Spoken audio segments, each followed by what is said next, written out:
Licence আছে?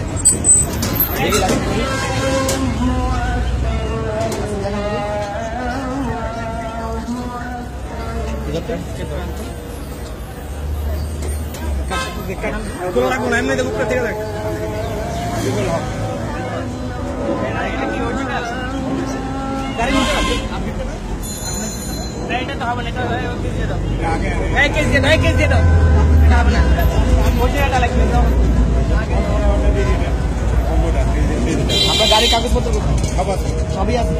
গাড়ি কোথায় যাবে? গাড়ি হাজারিবাগ। এই সাইডে গাড়ি যদি নাম্বার প্লেট ওই তোর কাছে 500 টাকা কেসটা দিয়ে দাও।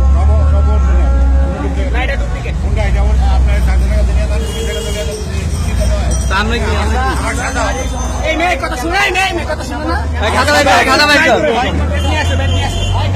এটা অরিজিনাল লাইসেন্স ডুপ্লিকেট হবে না এটা অরিজিনাল লাইসেন্স হ্যাঁ এটা অরিজিনাল ক্রাইমি ভাবে জিনিসপত্র নিয়ে যাচ্ছিল তো আমরা এটা সরাসরি অনুষ্ঠানের ব্যাপারে দেখতেছি। দর্শক এই যে বেআইনি ভাবে রাস্তাঘাটে গাড়ি চালায় এই সমস্ত লোকেরা তাদের জন্য আমাদের বাংলাদেশ আজকে ধ্বংসের পথে। এই যে দেখেন চাচা 2 নাম্বার লাইসেন্স দেখেন এটা তো 2 নাম্বার আমি 2 নাম্বার আমি বলছি 1 নাম্বার। আচ্ছা আচ্ছা যাই হোক আমি বলছি 2 number 1 number licence Dhaka metro 1 number 6 দিনা দেখাবো ওকে 1 নাম্বার লাইসেন্স 2 নাম্বার হবে কেন? চাচা এটা প্র্যাঙ্ক ছিল। আরে প্র্যাঙ্ক ছিল এটা কিন্তু হ্যাঁ সমস্যা নাই অসুবিধা আছে আমি তো চ্যালেঞ্জ আমার অসুবিধা আছে হ্যাঁ আপনি চ্যালেঞ্জ আপনি তো রাজা আমার সব কিছু ওকে গাড়ি করব বাংলা করে গাড়ি করব এমনি পুরো